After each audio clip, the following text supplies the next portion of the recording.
जी good morning. जैसे कि मैंने बताया कि नंबर्स में इस क्वार्टर में हमें पेन देखने को मिला है और वो अभी हम शेयर प्राइस में भी देख सकते हैं कि काफी गिरावट आ गई है। लेकिन ओवरऑल आपको इस टाइम पे जो नंबर्स है वो किस तरीके के लगे और आने वाले जो क्वार्टर्स है वहां पे हम क्या एक्सपेक्ट कर सकते हैं? तो पहले मैं इस क्वार्टर पे कॉल आउट करना चाहता हूं कि हमारे इंडिया बिजनेस ने काफी स्ट्रॉन्ग परफॉर्मेंस दिखाया।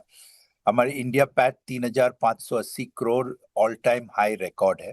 अगर आप देखें एल्यूमिनियम अपस्ट्रीम बिजनेस का margins 45.5%, EBITDA margins industry leading है। हमारे एल्यूमिनियम डाउनस्ट्रीम बिजनेस ने काफी स्ट्रॉन्ग परफॉर्मेंस दिखाया, 55% growth on EBITDA quarter on quarter. और कॉपर बिजनेस ने भी इससे लो टीसीआरसी एनवायरनमेंट में 600 करोड़ के नजदीक एबिटा दिखा के ओवरऑल इंडिया परफॉर्मेंस काफी स्ट्रांग था। अगर आप नोवेलिस का देखें तो अंडरलाइंग परफॉर्मेंस नोवेलिस का भी क्वार्टर 3 में काफी स्ट्रांग था, बट वो ओस्विगो इंसिडेंट के लिए उनका नेगेटिव इम्पैक्ट हुआ। तो अगर आप ऑल अराउंड देखें कंसोलिडेटेड लेवल पे हिंडाल्को का क्वार्टर परफॉर्मेंस स्ट्रांग था और हमारी उम्मीद है कि Q4 will be better than Q3। Okay, Q4 ज़्यादा बेहतर रह सकता है आपका कहना है। सतीश जी गुड मॉर्निंग, श्रेया बात कर रही हूँ। मेरा सवाल आपसे नेट डेट को लेकर है, वो बढ़ी है इस क्वार्टर, तो अब आगे चलकर आपका क्या मानना है? कर्ज गाइडेंस क्या होगा और किस रेंज में रह सकता है? तो अगर आप देखें हमारे consolidated net debt to EBITDA quarter 3 पे 1.73 था। तो इसमें दो पार्ट्स हैं, हमारे इंडिया में नेट डेट नेगेटिव है और नोवेलिस में 3.7 है। तो नोवेलिस का net debt to EBITDA quarter 4, quarter 1, quarter 2 में अबाउट 4 to 4.5 की तरह जाएगा। बट हमारा जो कमिटमेंट है कि net debt to EBITDA consolidated level पे 2 के नजदीक रहेगा। तो हमारे इंडिया बैलेंस शीट स्ट्रेंथ पे हम लोग इस टफ पीरियड को हम लोग राइड आउट कर रहे हैं। वेल तो ये बात हो गई नेट डेट की। लेकिन हमने इस क्वार्टर में देखा है कि जो सबसे बड़ा इम्पैक्ट आया है वो आया है जो हमने एक फायर इंसिडेंट देखा है। आपको क्या लगता है कि इंश्योरेंस से यहाँ पे कितनी रिकवरी आती हुई दिखाई दे सकती है? तो हम लोग ने ऑलरेडी स्ट्रीट को बतलाया है कि इंश्योरेंस नॉर्मली हम लोग 70 to 80% रिकवर करते हैं।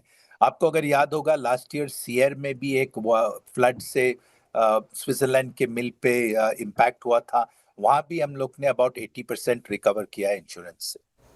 ठीक है, लेकिन सतीश जी ये जो इंसिडेंट हुए हैं फायर के, तो इससे कोई प्लांट शुरुआत होने में फिर से डिले हुए है, क्या असर पड़ा है? नहीं, अगर हम लोग अभी काफी डिटेल्ड में इंजीनियरिंग स्टडी हो गया है और हमारी उम्मीद है कि ओस्विगो का प्लांट मिडिल ऑफ क्वार्टर 1 पे रीस्टार्ट होगा। वेल इसके अलावा अगर हम बात करें रॉ मटेरियल की, यानी कि हम एल्यूमिनियम सेगमेंट की बात करी जाए, तो वहां पे किस तरीके का कॉस्ट ऑफ प्रोडक्शन आप देख रहे हैं?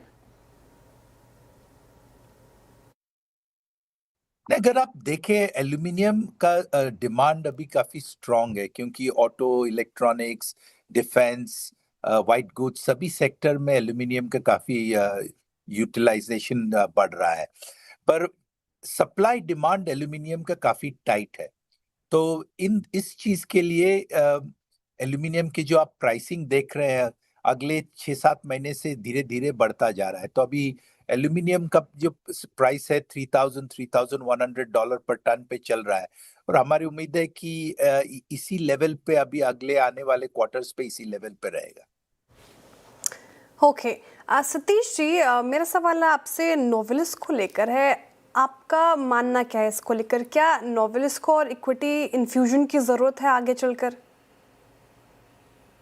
नहीं, अब इस $1 बिलियन के बाद हमारा कोई प्लान नहीं है और इक्विटी इन्फ्यूजन करने का। तो मैं यही बतलाना चाहता हूँ कि एक बार ओस्विगो का प्लांट अगर क्वार्टर 1 पे स्टार्ट हो जाए और हमारे बे मिनट का प्लांट थर्ड क्वार्टर पे कमीशन हो जाए तो नोवेलिस का परफॉर्मेंस, कैश जनरेशन काफी स्ट्रांग होगा और उनका डीलेवरेजिंग साइकिल भी शुरू होगा।